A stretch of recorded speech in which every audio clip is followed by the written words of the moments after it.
como a gente sabe, o adolescente é gregário. Ele precisa ter um grupo onde ele possa se sentir seguro e acolhido. Ele sai da influência dos familiares, que é bastante forte. Eu não estou dizendo aqui pai e mãe, eu estou falando do universo expandido, principalmente primos. Eu acho que é bastante importante. Eles são até anteriores aos amigos, né? E depois começa a ter a informação dos grupos. E os grupos, a gente tem que ter a sorte de ter um grupo legal. Quer dizer, eu vou buscar o grupo que me acolha, mas eu quero que esse grupo seja também protetor e não seja agressivo e não me leve a comportamentos inadequados. Porque eu vou seguir, obviamente, o comportamento do que o grupo fizer. Então, se o grupo mandar todo mundo pular de uma vala, vai todo mundo pular e eu não vou questionar porque o grupo tem razão sempre. E normalmente o grupo tem uma chefia, essa chefia ela nem sempre ela é a mais adequada, mas ela é a predominante e ela determina os rumos desse grupo. Esse grupo tem algumas características muito interessantes. O adolescente sempre acha que ele é diferente de todo mundo. E ele é diferente de todo mundo, sendo igual a todo mundo. Então, se ele é gótico, ele é igual a todos os góticos. Se ele é nerd, ele vai ser o padrão do nerd. Se ele é o cara que é super moderninho, ele vai ser o cara descolado e igual a todos eles. Vai se vestir igual, vai se fazer os mesmos comportamentos, os mesmos trejeitos, mesmas gírias, mesmas situações, e ele acha que ele é diferente de todo mundo. E uma outra coisa importante é que o adolescente ele acha que ele é diferente de todas as gerações anteriores.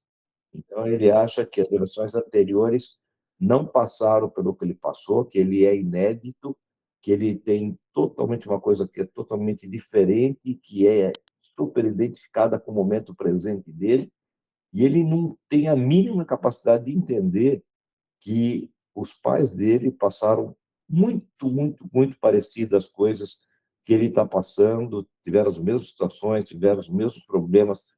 E só para terminar essa parte, acho que é legal, você falou de um termo que é a síndrome da adolescência normal, que é um termo que veio da psiquiatria argentina, que é muito forte dentro da área de comportamentos, onde se determinava que a adolescência tem comportamentos reativos à família e à sociedade, e normalmente podem ter graus de diferença, pode ir do maior ao menor grau de resposta a uma situação.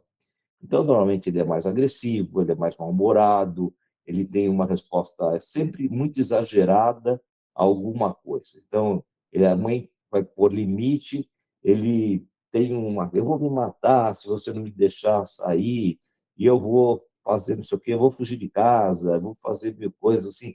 Todos os meus amigos fazem, você não deixa, e faz. Ele acha que ele está fazendo uma coisa que é natural, normal, mas é usualmente hiperreativa. Isso é absolutamente esperado. O que é complicado é quando esse comportamento passa a ser absolutamente exagerado de uma forma danosa. E aí sim, ele tem um comportamento familiar difícil, um comportamento na sociedade complicado, ele pode ser agressivo, ele pode ser o cara que vai fazer o bullying, ele pode ser o cara que vai ter comportamentos sexuais inadequados, que não é normalmente o que ele acha que tem que fazer. Ele acha que aquilo é um comportamento que é o esperado para ele, porque ele é o diferente.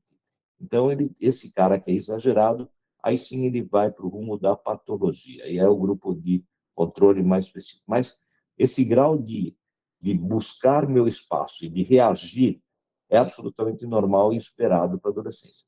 Na sexualidade, a gente tem que lembrar uma outra coisa. O nosso corpo ele vai maturando numa velocidade que é própria dele, que não é compatível com o desenvolvimento do nosso sistema nervoso central e não é compatível com nossos comportamentos, e não é compatível com a nossa formação. Então, o corpo, de repente, ele desenvolve muito e eu não tenho maturidade para aquele corpo.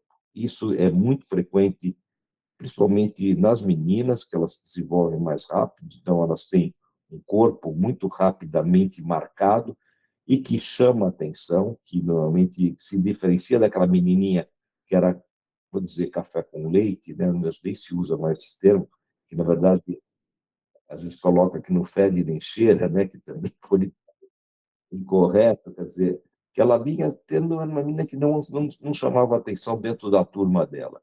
E, de repente, ela tem um corpo que chama atenção inicialmente da turma e ela depois ela chama a atenção da sociedade.